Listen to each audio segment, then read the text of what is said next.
It's Wednesday, the 13th of May, 1981.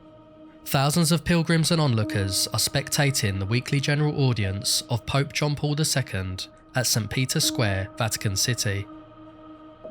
Standing atop the back of his customised Fiat Campagnola, commonly referred to as the Pope-mobile, the pontiff smiles, waves, and gestures to devout Catholics and tourists, blessing and greeting them as he slowly passes by. Nothing seems out of the ordinary until, without warning, a deafening boom erupts in the square. Emerging from the jubilant crowd, a bullet shoots past waving hands and strikes the Pope in his abdomen. Before anyone has time to react, another 3 shots are fired in rapid succession. One hits the Pope again in his lower abdomen, whilst the other 2 graze his left hand and his right arm, passing through and hitting 2 other bystanders standing beyond the guardrails. The crowd erupts into a frenzy as their holy leader collapses into the back of the vehicle, his white cassock staining red. Panic ensues as people cower in fear, terrified of being the unknown gunman's next target, whilst others take immediate action. As the assailant attempts to flee the scene amongst the chaos, Vatican security vault the barrier and give chase. After throwing the firearm under a truck, several spectators, including a nun, grab the unknown man and tackle him to the ground, as the director of the Italian police squad throws himself on top of the Pope to shield him from further attack. The car quickly speeds away, carrying the gravely wounded Pope through the crowds to the nearby Agostino Gemelli Hospital for treatment. What happens next will ultimately determine whether one of the most influential religious figures on earth lives or dies.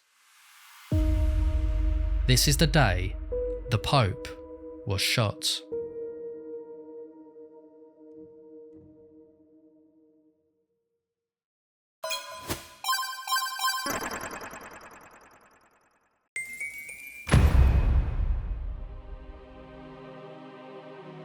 As Pope John Paul II received life-saving surgery, police in Italy took the shooter into custody. That man was Mehmet Ali Agca, a 23-year-old Turkish individual who had a known history of violence and ideological extremism in his native homeland. 2 years prior to the event, Agca, a member of the far-right ultra-nationalist group, the Grey Wolves, was found guilty of assassinating one of Turkey's most well-known left-wing journalists, Abdi İpekçi. On February 1st, 1979, İpekçi was driving home and stopped at a red light when Agca, along with his accomplice Oral Çelik, approached the car and fired multiple shots at close range. Agca was arrested shortly after and confessed, receiving a life sentence in a military prison. However, months later, he would escape under suspicious circumstances, with many believing that sympathisers within the complex aided his getaway. He is believed to have fled to Bulgaria before journeying across Europe using various aliases and fake passports, robbing 2 banks along the way to fund his travels. He eventually arrived in Rome on May 10th, 1981. During his initial interrogation, Agca outlined the reasons for the attack. He described the Pope as the masked leader of the Crusades and wanted to enact revenge for the seizure of the Grand Mosque in the Islamic holy city of Mecca in November 1979. Despite this attack being led by Saudi Islamist Juhayman al-Attaibi, who was calling for an uprising against the House of Saud, it was later alleged to have been orchestrated by the West. In the same month as this attack, Pope John Paul II visited Turkey to meet with Patriarch Demetrius I, the spiritual leader of the Eastern Orthodox Church. Agca, who had escaped prison just 3 days prior to the Pope's scheduled visit, threatened that if the Pope did not cancel the trip, he would execute him. The visit went ahead as planned. According to Agca, he met with 3 accomplices in Rome, a fellow Turk and 2 Bulgarians, with the operation being commanded by Zylo Vasilev, a Bulgarian military diplomat in Italy. The plan was for him and his former accomplice, Oral Çelik, to open fire on the Pope during his weekly general audience in a full public display to the world.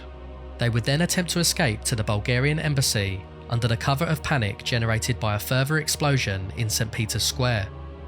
On the morning of the 13th of May, Arja sat in the square writing postcards, waiting for the Pope to begin his procession. As the crowds began to form around the barricades, Arja made his way towards the front, where he had a clear sight of the oncoming Popemobile.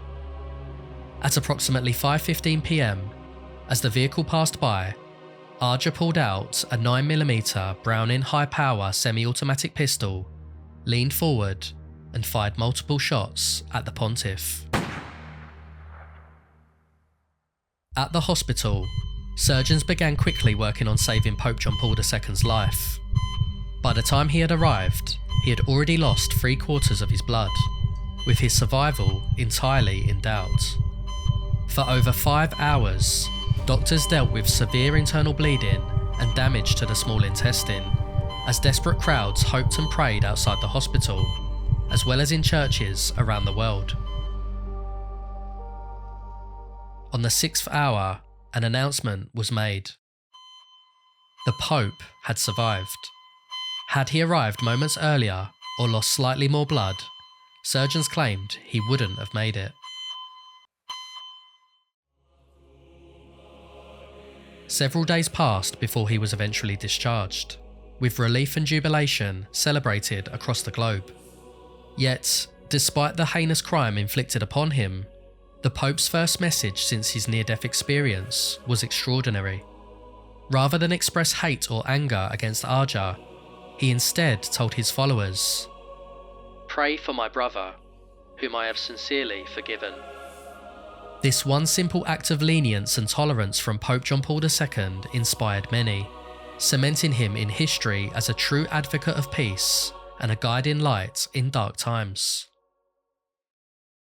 During his incarceration, Arja gave multiple conflicting statements as to the reason behind the attack, with many accusing him of lying during cross-examination about who he was truly working for.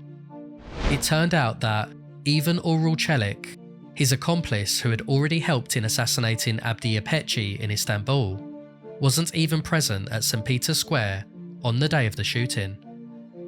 These discrepancies made it almost impossible to determine his true intentions, and despite numerous theories of Russian and Bulgarian collusion, nothing could be determined other than Arja being a lone wolf.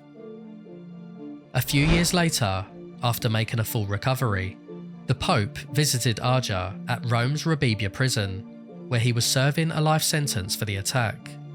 Speaking privately with the man who almost took his life, he forgave him in person and discussed the event at length. It's reported that Arja kissed the Pope's ring at the conclusion of their visit, a tradition usually made by devout Catholics, and remarkably built up an unusual friendship with the pontiff in the years that followed, even writing him a letter in February 2005 during the Pope's penultimate fatal illness to wish him well. In June 2000, Arja was pardoned by Italian President Carlo Azeglio Ciampi upon the Pope's request, and was extradited to Turkey, where he would continue to serve his sentence for murdering journalist Abdi Yapeci. He was eventually released in 2010 after serving 29 years behind bars. Almost a year to the date of the attack in St. Peter's Square, Pope John Paul II visited the Shrine of Fatima in Portugal, a Catholic sanctuary and pilgrimage site marking the location where 3 shepherd children reported seeing an apparition of the Virgin Mary in 1917. The Pope attributed his survival to her protection, gifting her one of the bullets that struck him to be encased in the crown of the statue. Yet as crowds watched on, thankful that their holy leader had survived the horrific ordeal the year prior, someone else had other ideas. Whilst at the shrine, Juan Maria Fernandez Ecron, a Spanish priest, approached from behind before lunging at him with a 16-inch bayonet, stabbing him in the back, shouting, "Down with the Pope! Down with the Second Vatican Council!" Security quickly apprehended Cron, yet despite being caught off guard once more, The Pope remarkably survived yet again. Cron would later declare during his trial that the attack was due to his opposition to reforms of the Vatican, believing Pope John Paul II was a secret communist agent. As he was arrested and taken away, the Pope once again blessed his failed assassin and forgave him for his sins.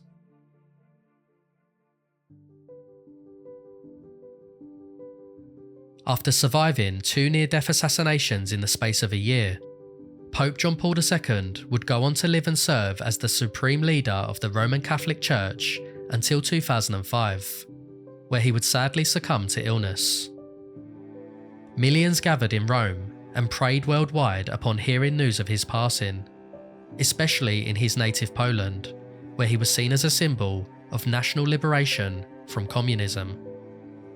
Whilst Pope John Paul II is remembered by many for enduring such terrible acts upon his life, what truly set him apart was not merely his survival, but his response. Where others may have hated, he chose forgiveness. Where violence sought to silence him, he answered with mercy. In doing so, Pope John Paul II left behind a legacy that reached far beyond the Church itself. His life stands as a reminder that history is not only shaped by those who pull the trigger or raise the blade, but by those who, even in the face of death, refuse to surrender their humanity.